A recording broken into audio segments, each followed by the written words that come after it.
저는 올해로 105살이 되었습니다. 많은 분들이 그 말을 들으면 놀라거나 혹은 믿지 못하는 눈빛을 보내십니다.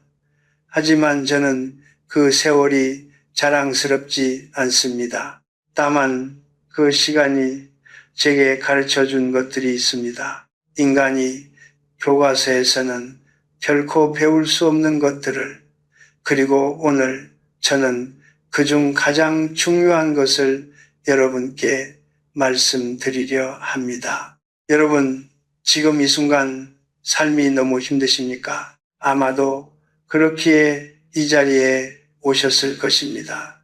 어쩌면 지금 어딘가에서 조용히 눈물을 참고 계신 분도 계실 것입니다. 혹은 겉으로는 아무렇지 않은 척하면서 마음 깊은 곳에 아무에게도 말 못할 무게를 혼자 짊어지고 계신 분도 있을 것입니다. 저는 압니다. 100년 넘는 세월 동안 저도 그런 밤들을 수없이 보냈으니까요. 그런데 오늘 제가 드리고 싶은 첫 번째 말씀은 위로가 아닙니다. 오히려 하나의 불편한 진실입니다. 우리는 고통이 찾아올 때 본능적으로 밖을 바라봅니다. 상황이 바뀌기를 기다립니다. 누군가가 손을 내밀어 주기를 기다립니다. 운이 돌아서기를, 하늘이 열리기를, 기적이 눈앞에 펼쳐지기를 기다립니다. 이것은 인간으로서 너무나 자연스러운 반응입니다.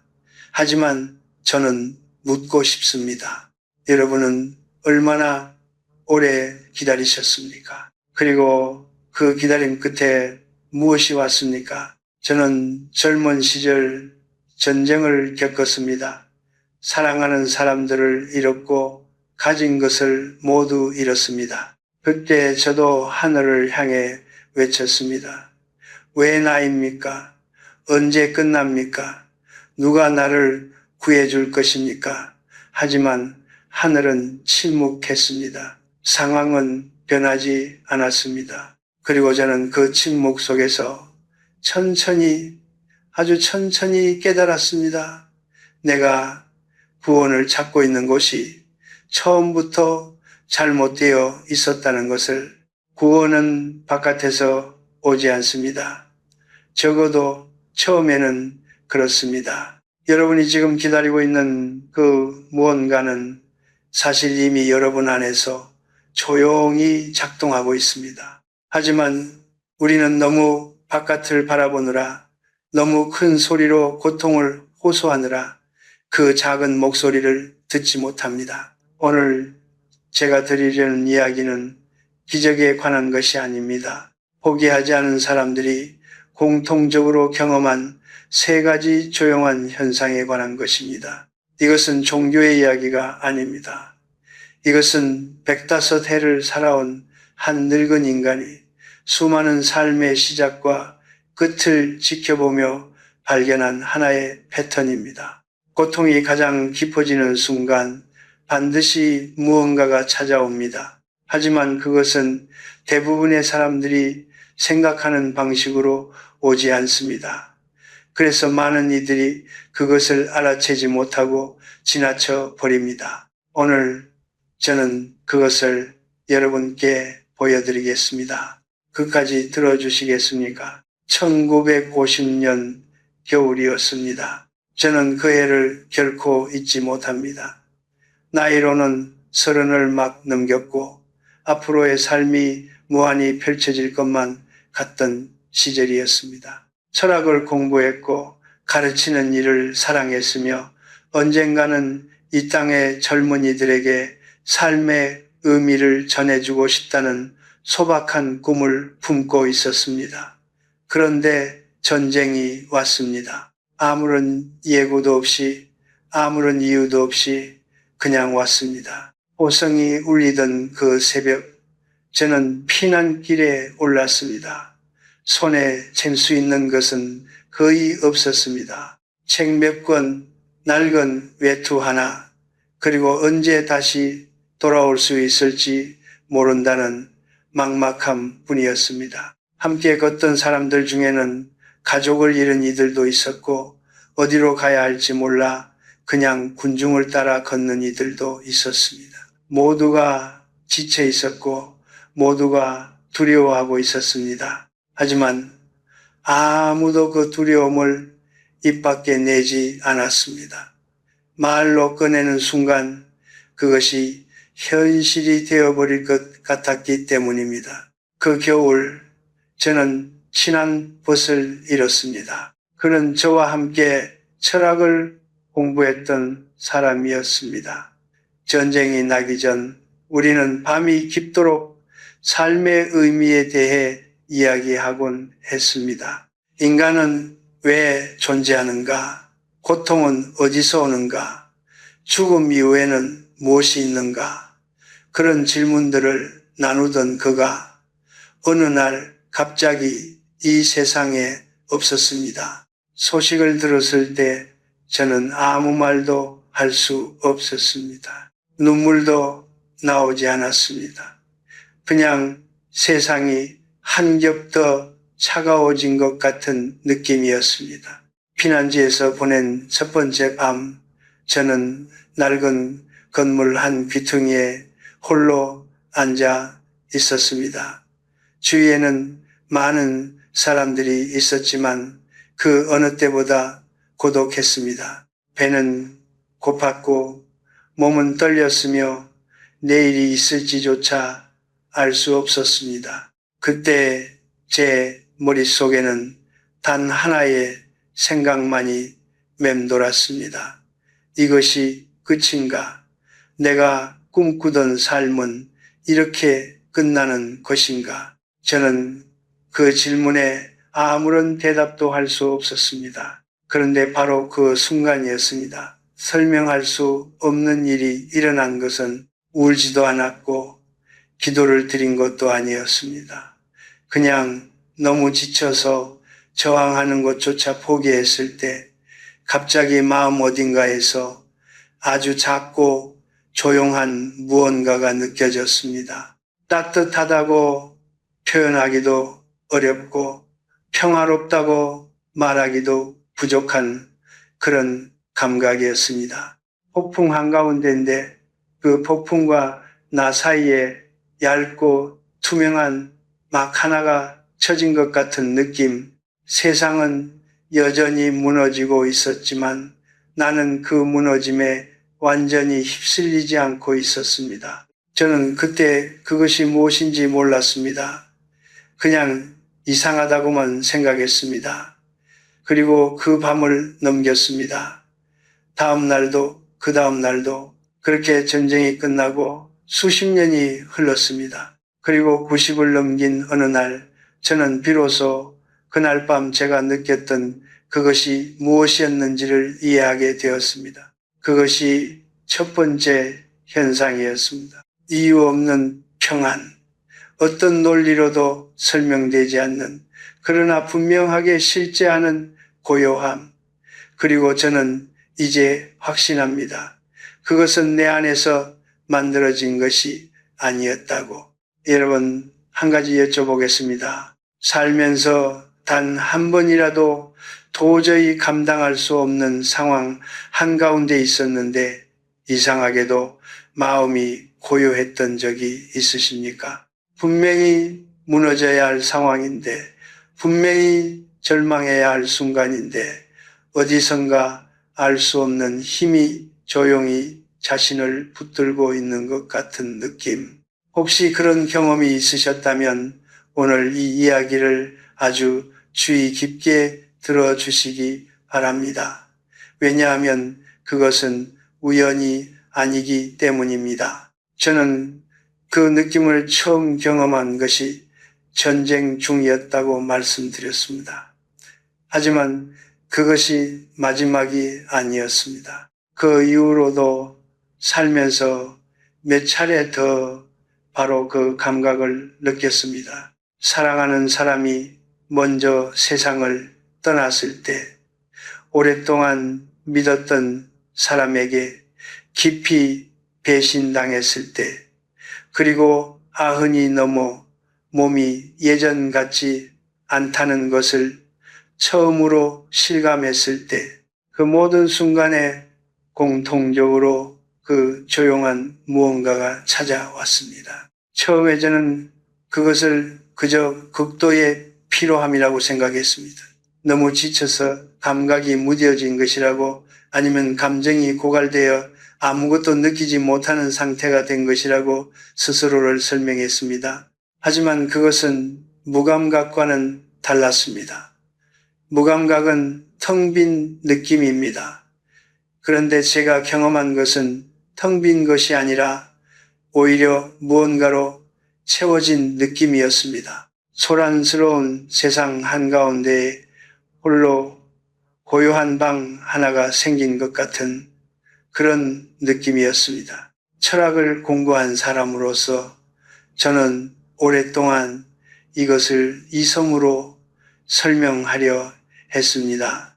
스토아 철학자들은 이것을 아파테ia, 즉 외부 자극에 흔들리지 않는 내면의 평정심이라고 불렀습니다. 불교에서는 고요함 지증이라 하였고, 노자는 이것을 무위무의, 억지로 하지 않는 것의 힘이라고 표현했습니다. 동서양을 막론하고 수천 년의 지혜가 모두 같은 현상을 가리키고 있었습니다. 그런데 흥미로운 것은 이 모든 설명들이 하나같이 그 평안이 인간 스스로 만들어내는 것이 아니라는 점을 인정하고 있다는 사실입니다. 인간의 의지는 강합니다. 하지만 한계가 있습니다. 우리는 마음을 다잡으려 노력할 수 있습니다. 스스로를 다독이고 긍정적으로 생각하려 애쓰고 버텨내겠다고 이를 악물 수 있습니다. 그리고 그런 노력이 분명 의미가 없는 것은 아닙니다. 하지만 저는 100년을 살면서 깨달았습니다.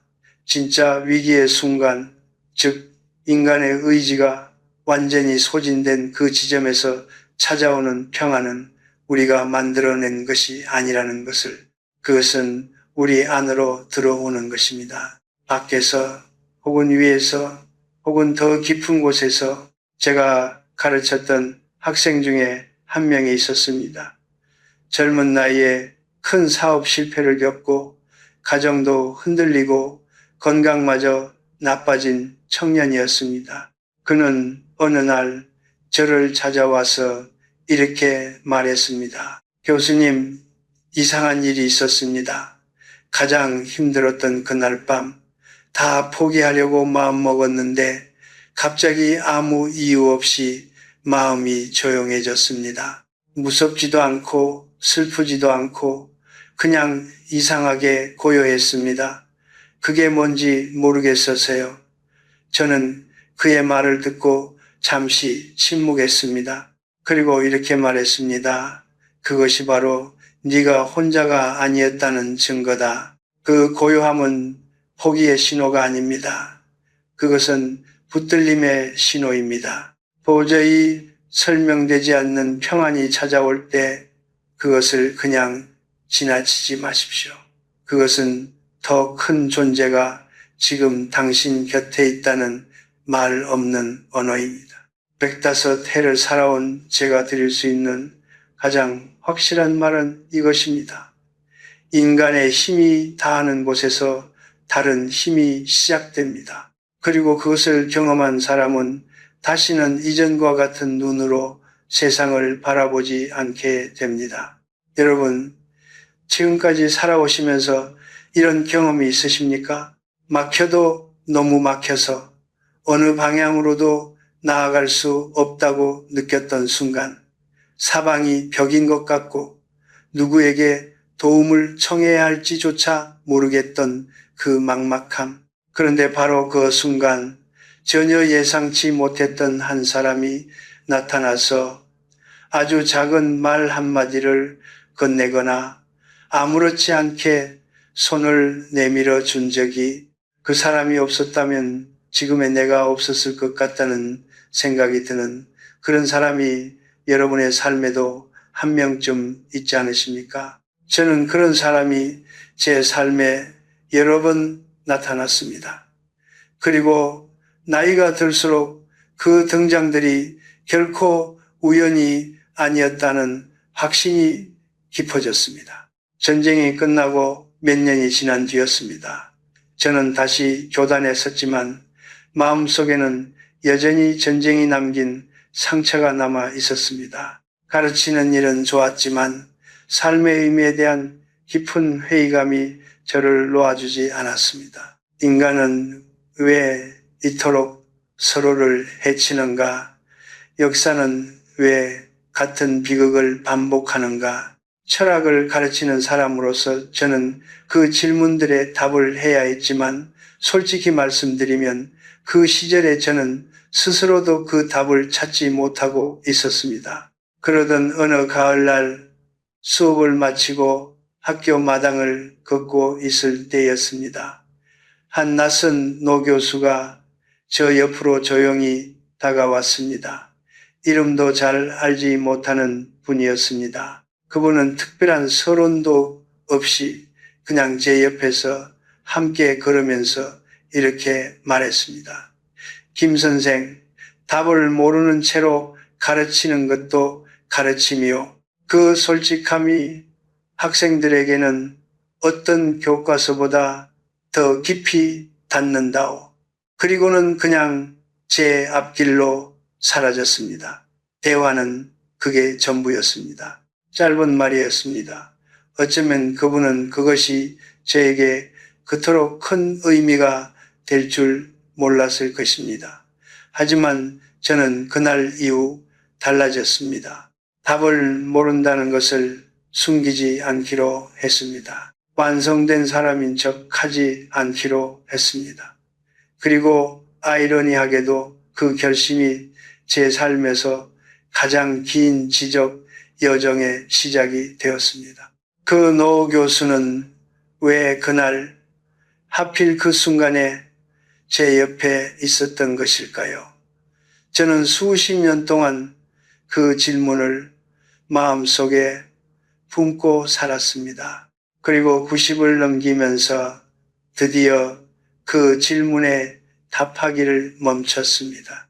왜냐하면 설명하려 할수록 오히려 그 순간의 신비로움이 사라지는 것을 느꼈기 때문입니다. 어떤 것들은 분석의 대상이 아니라 감사의 대상입니다. 제가 가르쳤던 또 다른 제자의 이야기를 드리겠습니다.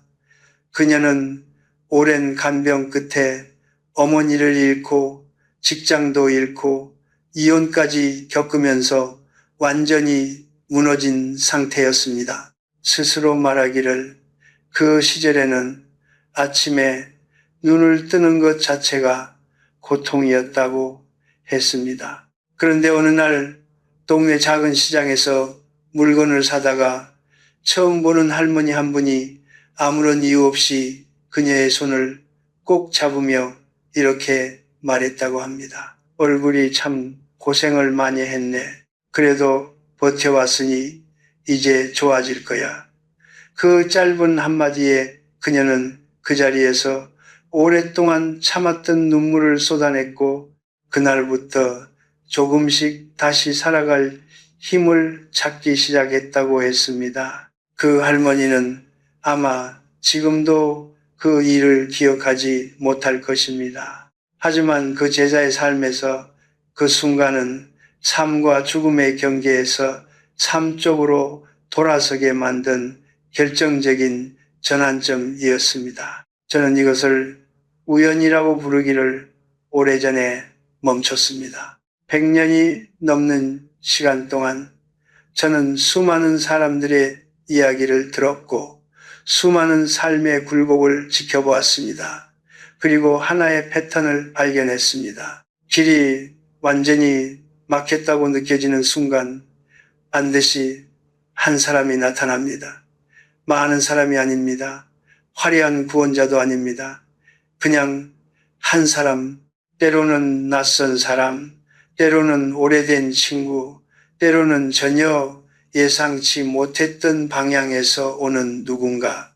하지만 그 한 사람의 말 한마디, 혹은 손짓 하나가 막혀있던 문을 조용히 열어줍니다. 이것을 한국어로는 섭리심리라고 합니다.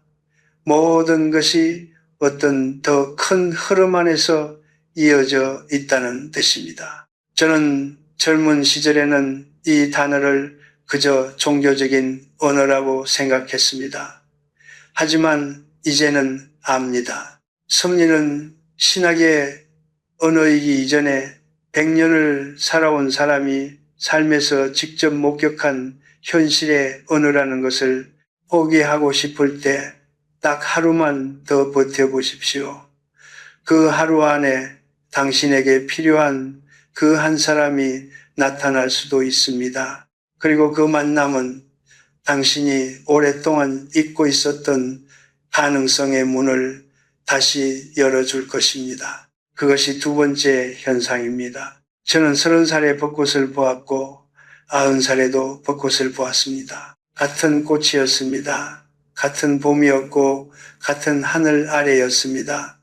하지만 그 두 번의 봄은 전혀 달랐습니다. 30살의 저는 벚꽃이 지는 것을 보며 아깝다고 생각했습니다. 저 아름다움이 왜 이렇게 빨리 사라지는가 하고 안타까워했습니다. 그런데 90살의 저는 그 떨어지는 꽃잎 하나하나가 고맙다고 느꼈습니다. 이 나이에도 이 꽃을 볼 수 있다는 것이, 이 봄바람을 피부로 느낄 수 있다는 것이 눈물이 날 만큼 감사했습니다. 세상은 변하지 않았습니다. 변한 것은 저의 눈이었습니다. 오늘 말씀드리려는 세 번째 현상은 바로 이것입니다. 고난을 통과한 사람에게 찾아오는 변화된 눈, 같은 일상을 바라보아도 이전과는 전혀 다른 깊이와 감사가 보이기 시작하는 그 순간, 저는 이것이 단순한 심리적 변화가 아니라고 생각합니다. 이것은 무언가를 통과해 온 사람에게만 주어지는 일종의 선물입니다. 인간의 눈은 참 이상합니다. 가진 것이 많을 때는 그것이 보이지 않습니다.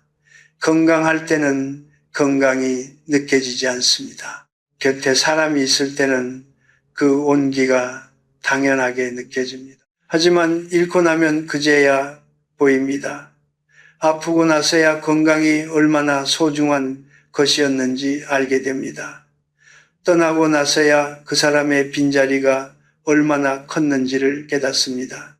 인간은 참으로 역설적인 존재입니다. 우리는 대부분 잃어야만 비로소 보게 됩니다. 그런데 저는 여기서 한 가지 더 말씀드리고 싶습니다. 단순히 잃는 것만으로는 눈이 바뀌지 않습니다. 고난을 겪은 사람이 모두 깊어지는 것은 아닙니다. 어떤 사람은 같은 고통을 겪고도 더 다치고 더 굳어지고 더 쓸쓸해집니다. 그렇다면 무엇이 다른 것일까요?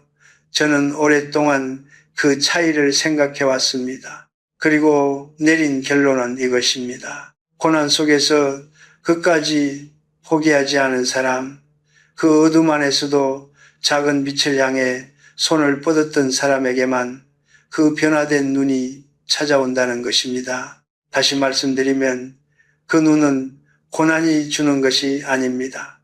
고난을 버텨낸 사람에게 주어지는 것입니다. 저는 제 오랜 친구 한 명을 기억합니다. 그는 사업에 실패하고 자식과도 연이 끊어지고 아내마저 병으로 먼저 보낸 사람이었습니다. 주변에서 보기에는 모든 것을 잃은 사람이었습니다. 그런데 70대 후반에 그를 다시 만났을 때 저는 깜짝 놀랐습니다. 그의 눈빛이 제가 기억하는 어떤 시절에 그보다도 더 맑았기 때문입니다. 젊고 야망이 넘치던 시절보다 모든 것을 잃은 그 이후의 눈이 오히려 더 깊고 더 따뜻했습니다. 제가 물었습니다. 자네 어떻게 그렇게 될 수 있었나? 그는 잠시 생각하다가 이렇게 말했습니다. 다 잃고 나니까 남은 것들이 보이더라고. 아침 햇살이 이렇게 고마운 줄 몰랐어. 길가에 풀 한 포기가 이렇게 반가운 줄도 몰랐고, 저는 그 말을 듣고 오랫동안 침묵했습니다. 그것이었습니다.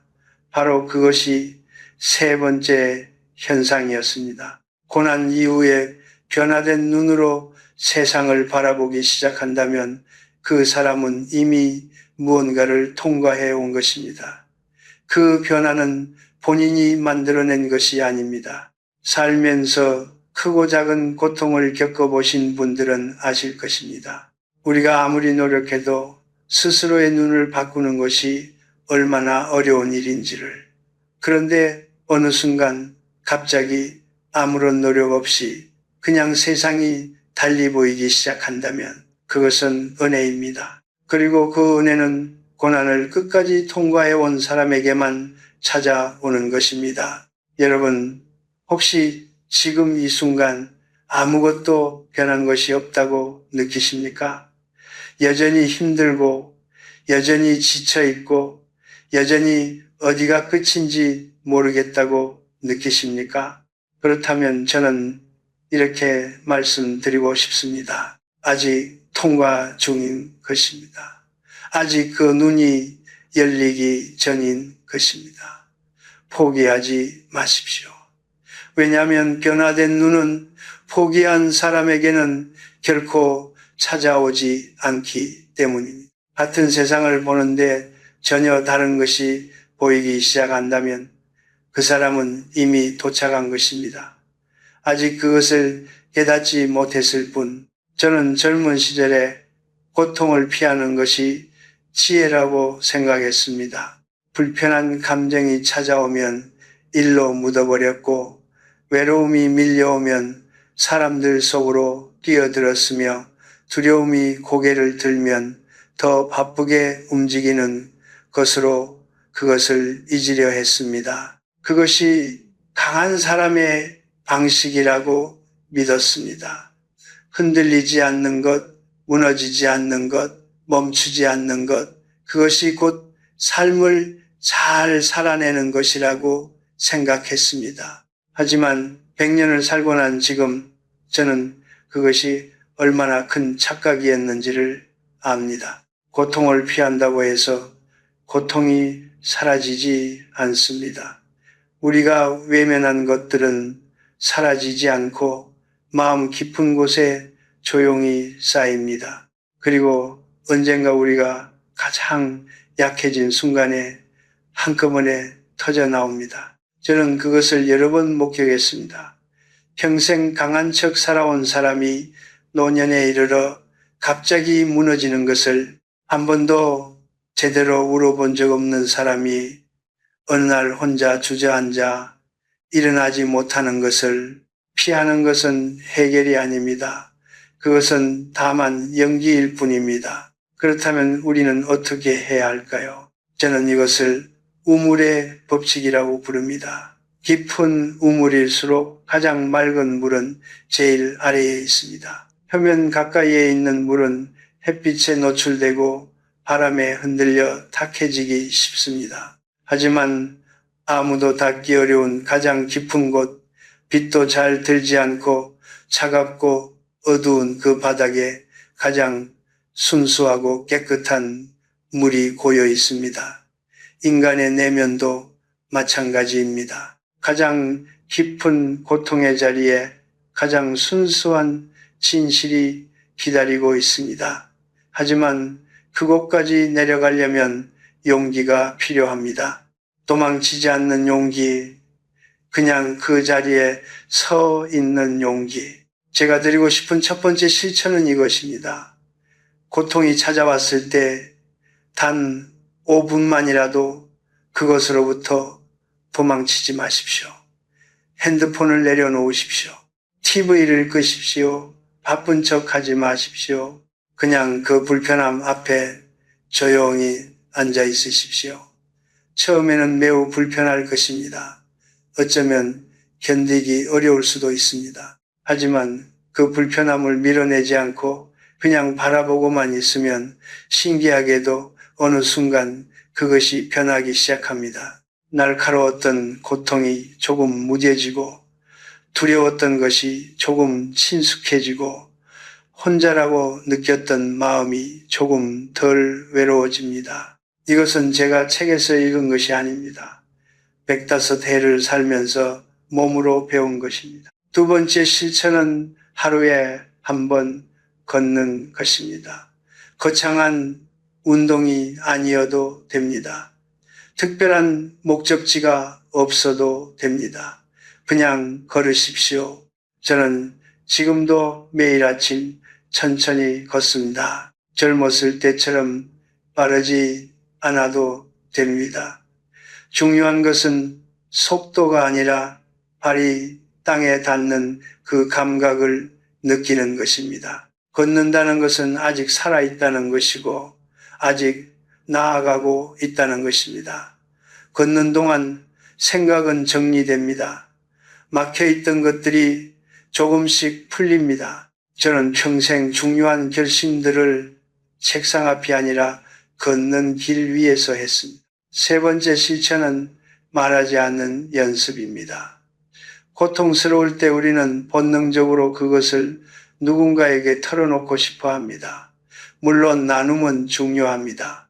하지만 저는 이것도 배웠습니다. 모든 것을 말로 꺼낼 필요는 없다는 것을 어떤 감정들은 말로 표현되는 순간 오히려 작아집니다. 언어는 감정의 그릇이지만 모든 감정이 언어라는 그릇에 다 담기지는 않습니다. 때로는 그냥 가슴 안에 품고 조용히 걷고 조용히 기다리는 것이 더 깊은 치유가 되기도 합니다. 제가 가장 드리고 싶은 말씀은 이것입니다.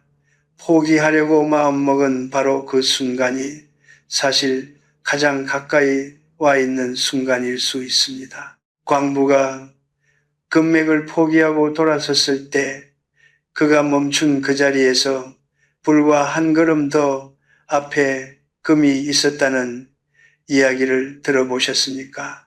저는 그것이 단순한 비유가 아니라고 생각합니다. 삶에서 실제로 그런 일이 일어납니다. 가장 힘든 그 순간이 종종 가장 결정적인 전환점의 바로 직전이었다는 것을 나중에 돌아보면 알게 됩니다. 그러니 오늘 하루만 더 버텨보십시오. 내일을 기약하는 것이 너무 멀게 느껴진다면 지금 이 한 시간만이라도 포기하지 마십시오. 도망치지 말고 그 자리에 서 계십시오. 충분히 오래 서 있으면 반드시 들려오는 것이 있습니다. 그것은 언제나 도망친 사람이 아니라 머물러 있던 사람에게 먼저 들렸습니다. 인내는 수동적인 기다림이 아닙니다. 그것은 매일 실천하는 믿음입니다. 저는 이제 105살입니다. 이 나이가 되면 많은 것이 느려집니다. 걸음도 느려지고 말도 느려지고 생각도 느려집니다.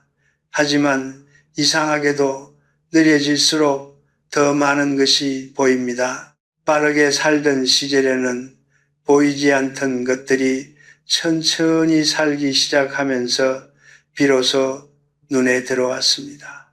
아침 햇살이 창문을 통해 방 안으로 들어오는 그 각도, 오래된 나무 한 그루가 바람에 흔들리는 그 소리, 식탁 위 따뜻한 찻잔에서 피어오르는 하얀 길. 저는 요즘 그런 것들 앞에서 오래 멈춥니다. 그리고 그 멈춤 속에서 삶이 얼마나 아름다운 것이었는지를 다시 한번 느낍니다. 오늘 저는 여러분께 세 가지 현상에 대해 말씀드렸습니다. 도저히 설명되지 않는 이유 없는 평안, 막힌 길 앞에 나타나는 단 한 사람, 그리고 고난을 통과한 뒤에 찾아오는 변화된 눈. 이 세 가지는 제가 100년이 넘는 시간 동안 직접 경험하고 수많은 사람들의 삶 속에서 반복해서 목격한 것들입니다. 이것은 특별한 사람에게만 일어나는 일이 아닙니다. 포기하지 않은 사람이라면 누구에게나 찾아올 수 있는 일입니다. 하지만 저는 오늘 이 세 가지를 설명하면서 사실 하나의 더 깊은 이야기를 드리고 싶었습니다. 그것은 이것입니다.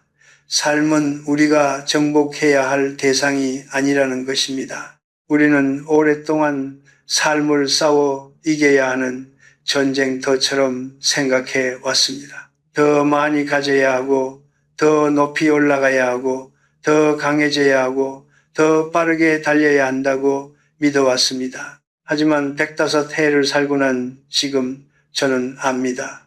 삶은 전쟁터가 아닙니다. 삶은 귀향입니다. 우리가 태어날 때부터 이미 가지고 있었던 그 본연의 자리로 천천히 돌아가는 여정입니다. 젊은 시절 우리는 그 자리에서 멀어집니다. 욕심이 우리를 끌어당기고 두려움이 우리를 몰아가고 비교가 우리를 지치게 만듭니다. 하지만 삶의 어느 지점에서 대부분 큰 고난을 겪고 난 뒤에 우리는 비로소 그 본연의 자리가 어디였는지를 기억하기 시작합니다. 그리고 그 기억이 시작되는 순간이 바로 진짜 삶이 시작되는 순간입니다. 저는 여러분 한 분 한 분이 어떤 무게를 짊어지고 계신지 모릅니다. 어떤 밤을 보내고 계신지, 어떤 이름을 가슴 속에 묻어두고 계신지, 어떤 꿈을 포기했는지, 혹은 지금 어떤 절벽 앞에 서 계신지 저는 알지 못합니다. 하지만 한 가지는 압니다. 지금 이 이야기를 끝까지 들으신 여러분은 아직 포기하지 않은 분들이라는 것을, 그리고 그것만으로도 여러분은 이미 충분히 강한 분들입니다. 고통은 사라지지 않을 수도 있습니다. 상황은 당장 바뀌지 않을 수도 있습니다. 하지만 그 고통 안에서도, 그 상황 안에서도 조용히 작동하고 있는 무언가가 있습니다. 여러분을 붙들고 있는 무언가, 여러분에게 필요한 사람을 보내주는 무언가, 여러분의 눈을 천천히 새롭게 만들어가는 무언가, 그것이 무엇인지를 저는 굳이 하나의 이름으로 부르지 않겠습니다. 다만 이것만은 말씀드릴 수 있습니다. 그것은 실제합니다. 그리고 그것은 여러분을 외면하지 않습니다. 저도 얼마 남지 않았다는 것을 압니다. 105살의 몸은 솔직합니다. 하지만 저는 두렵지 않습니다. 오히려 고요합니다. 왜냐하면 이 긴 여정을 돌아보면 결국 나는 혼자 걸어온 것이 아니었다는 것을 알기 때문입니다. 가장 어두웠던 순간에도 무언가가 언제나 함께 있었습니다. 그리고 그 동행이 저를 여기까지 데려다 주었습니다. 여러분도 그러할 것입니다. 아무리 힘들어도 포기하지 마십시오. 이유 없는 평안이 찾아오거든 그것을 놓치지 마십시오. 예상치 못한 사람이 나타나거든 그 만남을 가볍게 여기지 마십시오. 그리고 어느 날 세상이 이전과 다르게 보이기 시작한다면 그것이 바로 여러분이 이미 도착했다는 신호입니다. 삶은 시끄러운 정복이 아닙니다. 삶은 고요한 귀향입니다. 그리고 그 집은 처음부터 언제나 여러분 안에 있었습니다. 부디 평안하십시오.